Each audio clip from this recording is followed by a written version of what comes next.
طبعا هذا اول فيديو بهاي القناة، وطبعا عندي قناة اسمها يزن اكس. طبعا القناة هاي اللي هي اسمها يزن اكس فقط عبارة عن جلitchات. طبعا لو انت جاي لي من هاي القناة اكتب لي على السريع بالتعليقات، وطبعا راح اشرح لكم حاليا شو راح يكون هدف هاي القناة. طبعا بهاي القناة راح انزل ردات فعل عن مواضيع، او اعطيكم رأيي عن مواضيع تصير بهيك يعني او صايرة بالعالم، ويعني ننتقد بعض الناس يعني بامكاننا نقول. بس يعني ما حيكون انتقاد هيك الخرافي، يعني حيكون هيك شو بحدود ان شاء الله. طبعا اللي ما بيعرفني اسمي يزن اكس، عمري 17 سنة، وطبعا عوشك خاص فوت بال 18. فحبيت افتح هاي القناة قبل ما شو اسمه تخلص سنة 2025.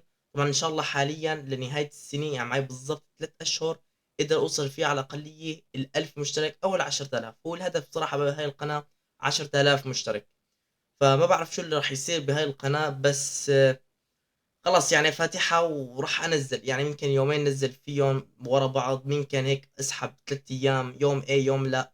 بس يعني حالتين راح اضلني عم نزل بشكل مستمر. طبعا اللي حابب كمان يشترك بالقناة اللي هي يزن اكس، اياتها موجودة كمان راح تكون بقلب الوصف. طبعا القناة هي خاصة راح تكون الرئيسية، القناة تعيد يزن اكس. راح تخفف في المقاطع نوعا ما، يعني ما حنزل بشكل يعني مستمر، عشان اللعبة فورتنايت حرفيا قاعدة عم بتموت. فلك انا قلت يعني طول ما صار لي سنتين باليوتيوب خلاص خلينا نتطور شوي، ويعني نفوت ب يعني هذا المحتوى. فما بعرف انا بصراحة هيك حسيت انه هذا كمان الفيديو ما ظابط، كل شيء متخربط كل الكلام. بس يعني اول فيديو بنشوف شو اللي راح يصير. بعد 3 شهور راح نشوف وين صرنا. اول لساتها القناة نفس ما هي فيها 0 مشتركين. بس المهم حاليا ما تنسوا اللايك والاشتراك، وان شاء الله نوصل لارقام عالية. حاليا في امان الله.